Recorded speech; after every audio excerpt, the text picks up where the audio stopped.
Good morning, everybody. So, I haven't done a video for a couple of days. Been going through my own processes, and in the past, I've always been very reluctant to try out like meditations where you do astral travel, where you do connecting with other dimensions, other beings in other dimensions. But I don't know why. Lately, it's been a very active thing for me, and through a program, it just came up. And so I did try it, and I followed a couple of meditations where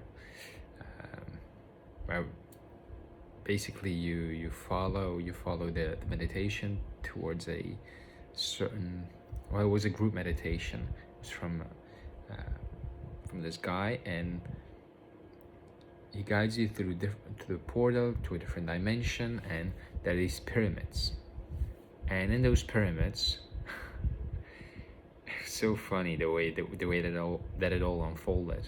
Like, I've never done like astral traveling or those kind of things, but it was very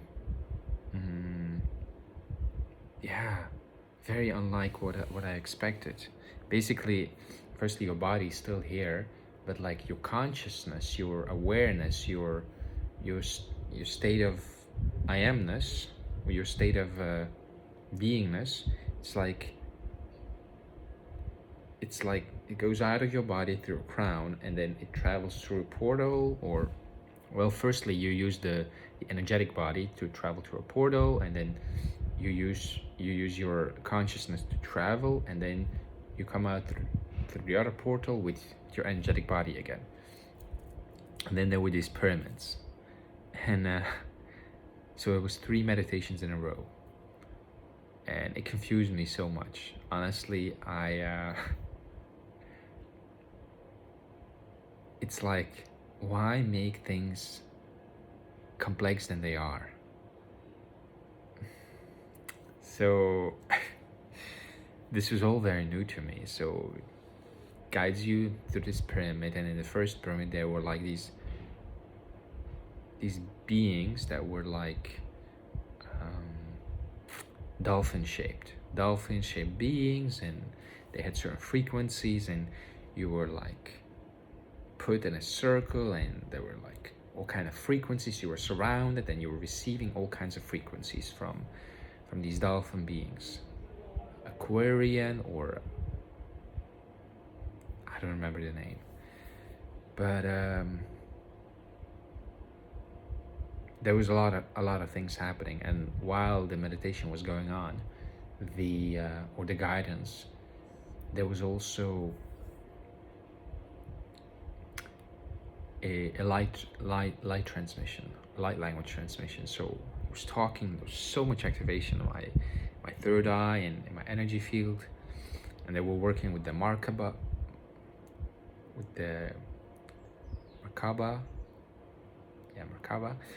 energy field, doing all kinds of shifts, and it was, I think, balancing and awakening the feminine energy and integrating it. So then we went back, then we went back again, and we did the second pyramid, which was full with lions and surrounded by lions, and they were like doing these transmissions and the same kind of thing. The Merkaba energy field was being affected by all these kind of frequencies and light language. So the guy was talking light language, and all kinds of activations were happening. So there was connection with the dolphin, with the lion, and then in the third one, there were like these beings beyond light beings. It was very, I guess, ancients.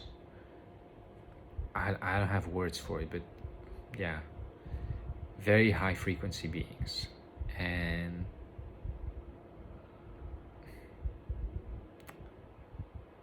it's like beings that you cannot really fathom or grasp or hold on to, or yeah, I don't know how to describe it.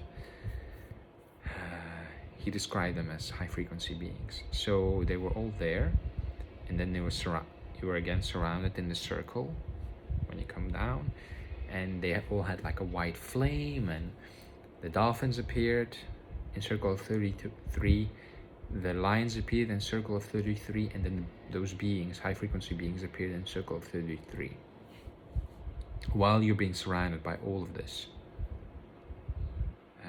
They start to transmit, connect with you through your heart, through your eye, and transmissions happen. And then at a certain point, he guided us to be surrounded by one lion who brought his flame, one dolphin, and one light being. And they were all like standing near me. And activating the masculine, the feminine and the masculine, the masculine and the feminine, integrating all that, or activating all that. And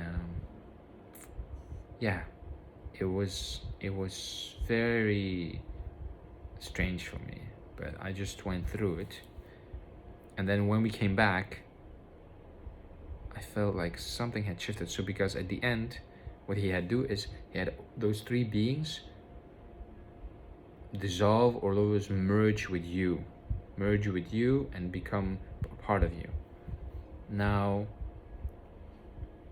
your energetic body then goes through a portal, consciousness travels back, and then your energetic body reappears here, and you feel like your body is like in this constant sleep paralysis, or this you don't move, you don't feel, it's like your body is just sleeping and you're just dreaming. And then once the consciousness comes back into your body, you feel like, oh, okay, it's animated again. Before that, it wasn't animated, it was just alive, but it wasn't like fully animated in the sense of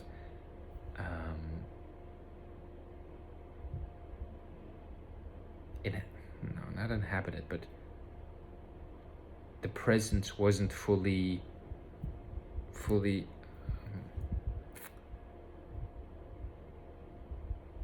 aware.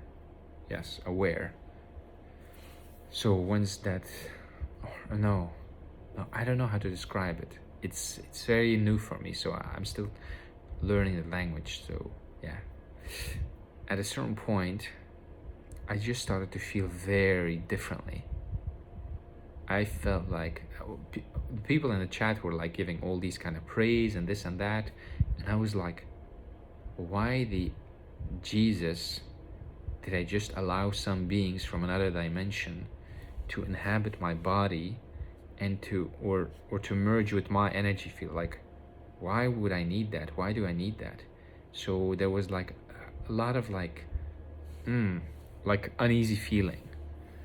It's like doesn't feel somehow right to have like these different energy beings, merge into my energy feel. I don't know. I remember this one talk by David R. Hawkins where he talks about,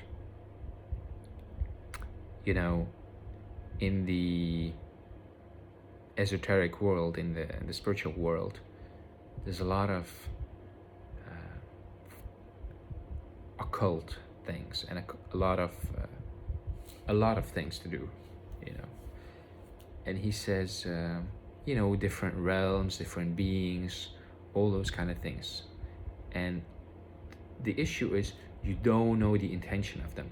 Firstly, you don't know their level of consciousness, and you don't know what their intention is. So that's why he doesn't recommend to channel or to do those kind of things. And I knew that. I'd listened to that so often, and now it's like experiencing this, I felt like, like, why did I do that? That wasn't really necessary. I guess it was because he talks about it. He says everything that's coming from outside or mystical or from there, not here, it's it's almost like it's, I can't remember the word he used. Exotic or appealing, because but what you're actually doing is you're avoiding to deal with what's real, right? You don't want to admit your feelings. You don't want to look at doing the work. You don't want to stay here and do what's needed. You want to escape. It's a sort of escape, right? Because otherwise you have to deal with your feelings and with the reality of things. But if you escape to some mystical realm and some mystical dimension and interact with beings, you know, and I realized that, and then the morning after I woke up and I was like, I was feeling so strange, like, like not good at all. I felt like a bit numb, a bit like, uneasy. And so I did the only thing I could, which was I started to pray. I was like, Jesus, please purify me, undo what happened yesterday. Help me. I started to pray to God. Then I started to pray to Jesus. And at a certain point after praying, I felt like energy starting to shift. My kundalini or my energy became active and it started to shift. There was a lot of movements and I felt how my hands were pulling out things out of me.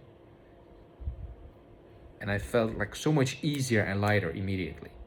Like, oh, okay. And the funny thing is, like when I awoke that morning, I felt that I heard like that voice, like of that guy doing the light language transmission. I was hearing it like an echo. And I was like, this isn't what I want, not what I value. And this is like a lesson for me. Like, I've always been reluctant to try out these things. I never knew why. I guess there was fear about it. And there was judgment about it, because I had no idea. I had only projection, but now I have experience. And I know how it feels like. And it doesn't feel real. It feels, it doesn't feel like a human experience, like a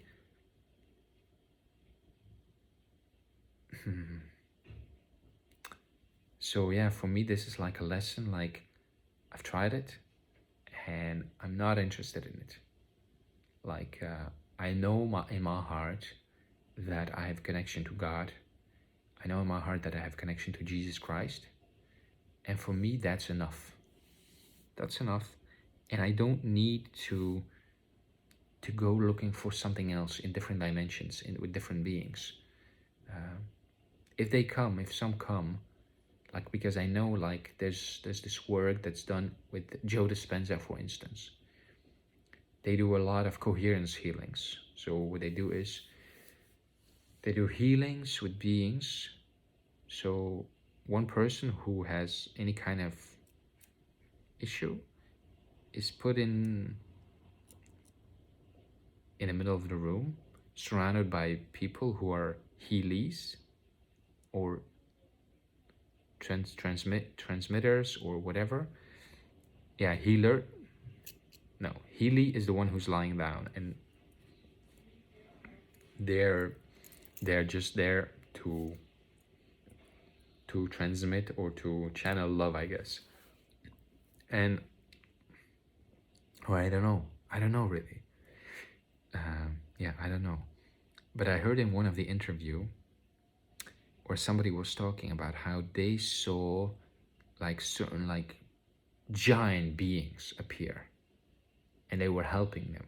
Not always, sometimes it was different descriptions, but they were helping like remove toxicity from the body, do certain kind of things. And it's like, when it's appearing like that, a mystical experience in that kind of setting, in that kind of frequency, in that kind of vibration, that kind of space, with those kind of results, okay, I'm up for that.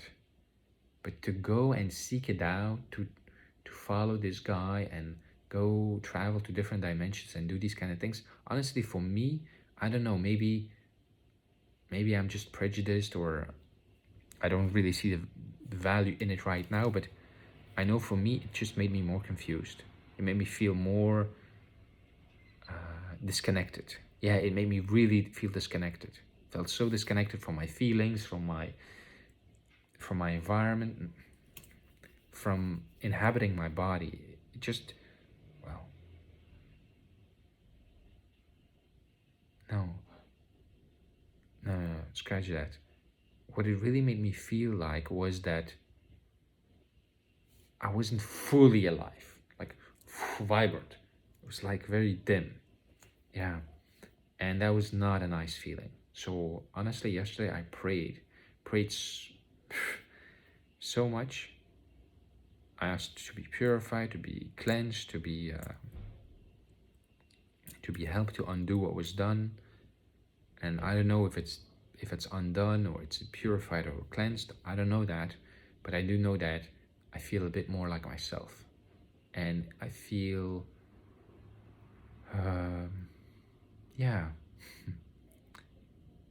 I feel a bit more centered and a bit more present. And yeah, this was a big lesson for me. The experience was nice. It was very, you know,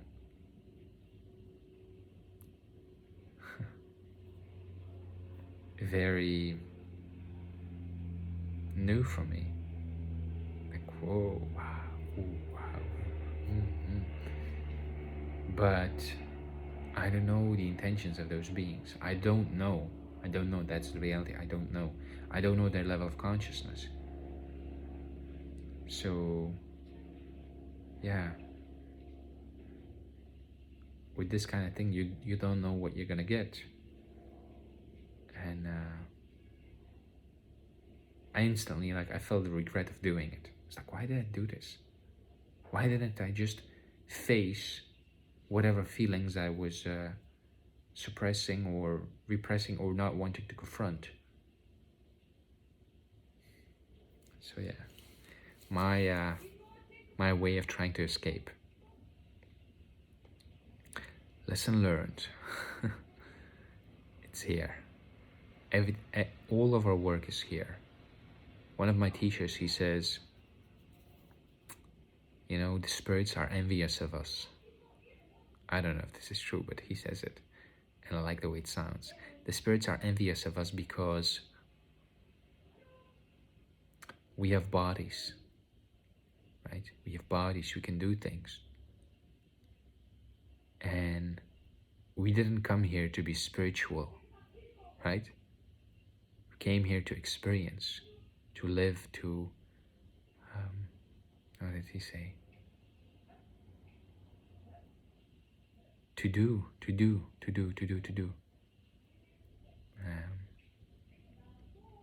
Yeah, he said way more. I don't remember that all the rest, but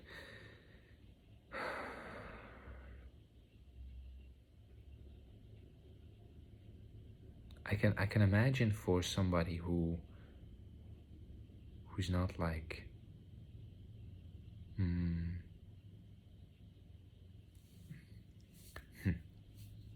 really centered or really who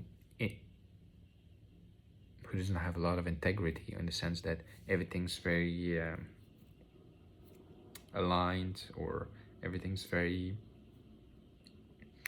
working together, integrous, that this can be very, yeah, like for me, for instance, this was very confusing. I kept having flashbacks. I kept hearing the echoes of it. I kept seeing the images of it. It came back, so I felt like something there was unresolved. And yeah, lesson learned. No reason to go there. What David Hawkins says, like, everything you need has already been shared here. Everything you need. Yeah, from the great teachers like Jesus. And yeah, thank you.